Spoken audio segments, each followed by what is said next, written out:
Hello everyone, my name is Slade, I'll be your host, and welcome to Star Wars Did You Know? For today's video, we're going to be taking a look at a very special character, someone who has sometimes been referred to as the mother of all Twi'leks, as she is one of the first Twi'leks to ever appear in the Star Wars universe. That's right, we're taking a look at Oola, the young Twi'lek dancer who so tragically died when Jabba fed her to his rancor at his palace.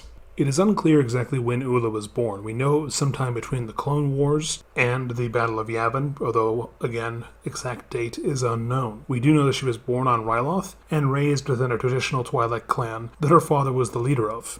The clan's traditions forbade women, in this case Oola, from getting an education. Thus, she would remain illiterate and, sadly, ignorant of the galaxy at large. However, it did permit her to learn how to dance, and this became Oola's lifelong passion. Even at a young age, she displayed an astounding level of grace and beauty when she performed the traditional dances of her clan. Unfortunately, it would be the beauty and skill of Oola's dancing that would catch the eye of one Bib Fortuna, a henchman of Jabba the Hutt. Upon watching Oola dance, he decided that the young woman would make an excellent gift for his master back on Tatooine, and resolved to obtain her. While Oola's clan did allow for its members to be sold into slavery, Bib Fortuna instead chose to kidnap Oola, wooing her away from her clan with promises of luxury beyond the stars. And it is here, unfortunately, we see perhaps the lack of education getting the better of the young Twi'lek, who perhaps did not understand exactly what she was agreeing to do when she went with Bib Fortuna.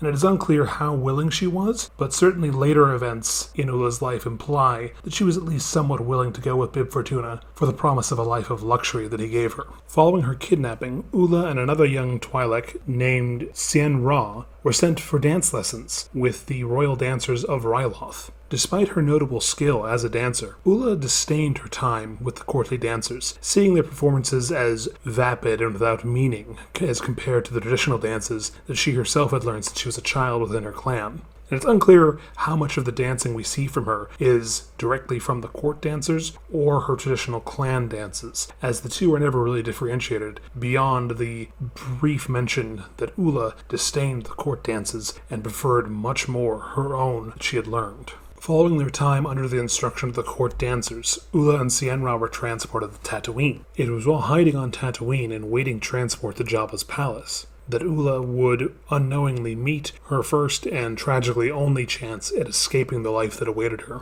Luke Skywalker, preparing for his attempt to free Han Solo from Jabba the Hutt, found the two Twi'leks when he sensed their fear, and upon finding them, offered them a chance to escape from their enslavement.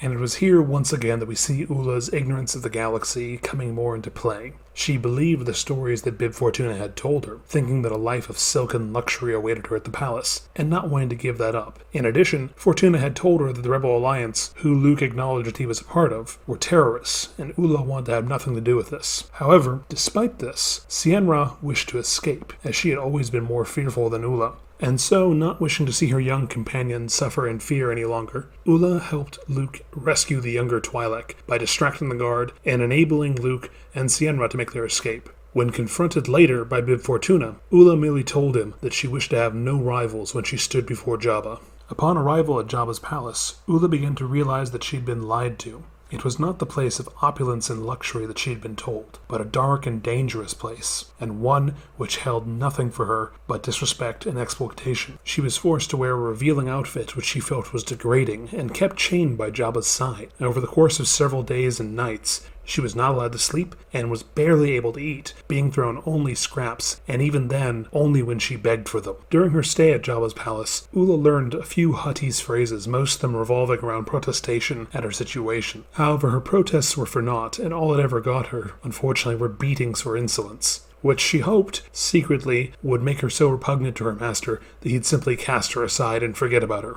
Over the course of these days at Jabba's palace, Oola resolved to escape from her enslavement, or, failing that, find release in death. At the very least, she'd be free. However, before either of these things could happen, whether escape or death, a brief glimmer of hope appeared in Oola's life in the form of C-3PO and R2-D2, who arrived at Jabba's palace and played a holographic image of Luke Skywalker, the man who had offered her freedom less than a week before. Seeing the hologram of Luke raised Oola's spirits, and she realized that she had another chance, a second chance at freedom, and she hoped desperately that Luke would come and during his bartering with Jabba for his friend's life would not forget her and take her away from Jabba's palace and her enslavement forever. After speaking briefly with C-3PO, Oola was overjoyed to hear the droid say that Luke was indeed coming to Jabba's palace, and that the droid had no doubt that he had some plan to rescue all of them from the Hutt's clutches. It was in this moment, as hope found a new place in Oola's heart, that her chain was yanked violently, and she was wrenched out onto the dance floor before her master.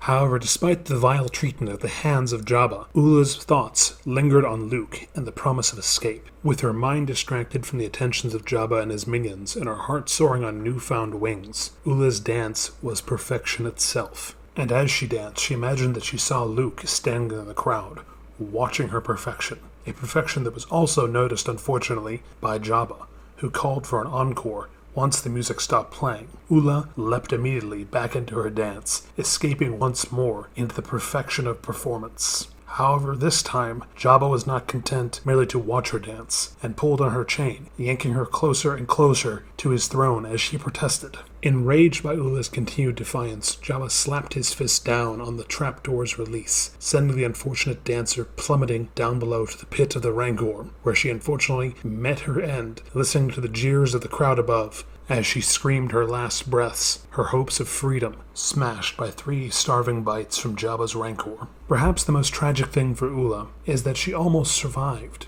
She very probably would have, if she'd only held out for about a minute more. 1 more minute was all it took for Princess Leia to arrive with Chewbacca, and perhaps, with the confusion of Leia's arrival and the subsequent attempt to rescue Han Solo, Oola might have lived to see her freedom, rescued by Luke Skywalker and his friends. And who knows, maybe she might have even gotten a taste of revenge, assisting Leia in strangling Jabba the Hutt upon his sail barge. Despite her tragic death, though, Oola was remembered for her dancing, perhaps no better tribute to a young woman who saw her dance as a near-spiritual experience, and several individuals on Tatooine kept Oola alive in some small way by performing her dances and dances in her honor across Tatooine in various bars, cantinas, nightclubs, and other establishments. And now, with Oola's life and tragic death out of the way, here's a couple behind-the-scenes things that I've learned over the years about this character, and I thought I would share. First, for someone who is known as the mother of Twi'leks in some circles, it's kind of ironic that Oola is actually responsible for a misidentification of that biology. As most of us will know, female Twi'leks are often depicted, almost universally, with ear cones instead of ears, and it is Oola's fault that this happened to a degree. Oola's headdress is said to have deafened her, with the cones covering her ears. If you notice, Lin Mi, who also appears alongside Oola in Jabba's palace, does not have ear cones, but normal ears that are behind her headdress. However, several writers and artists mistook the cones covering Oola's ears for her actual ears, or perhaps for the shape of her ears, and as a result, started portraying female Twi'leks with ear cones. George Lucas never corrected this mistake. Whether he liked the idea, thinking it made the females of the species more unique, is unclear. However, as a result, all female Twi'leks since Oola, with maybe 1 or 2 exceptions, have always been portrayed with ear cones, while the males will have more traditional ears. Another fun fact about Oola specifically is that we might actually know her last name without even realizing it, and this is because she had a half-sister named Nola Tarkona, and given the patriarchal nature of Twi'lek society on Ryloth, it is highly likely that Tarkona is Oola's family name, since she and Nola shared a father. And now for a final fun fact about Oola, and this one unfortunately is kind of tragic for all of us fans. And that is that Oola was not originally intended to die at Jabba's palace. Her escape was actually storyboarded, but unfortunately was cut due to budget constraints, rendering Oola's role simply as an exotic dancer and an unfortunate Rancor food. However, this does mean that somewhere out there in a galaxy far, far away, there may in fact be a version of Star Wars where Oola survives her time at Jabba's palace, perhaps returns with Luke Skywalker and his friends to the Rebel Alliance, and learns they're not in fact terrorists, but freedom fighters trying to free the galaxy from the yoke of Imperial oppression. Alright everyone, that's the end of the video, and I hope you enjoyed it. As always, feel free to like and subscribe, and we'll see you next time here on Star Wars Did You Know?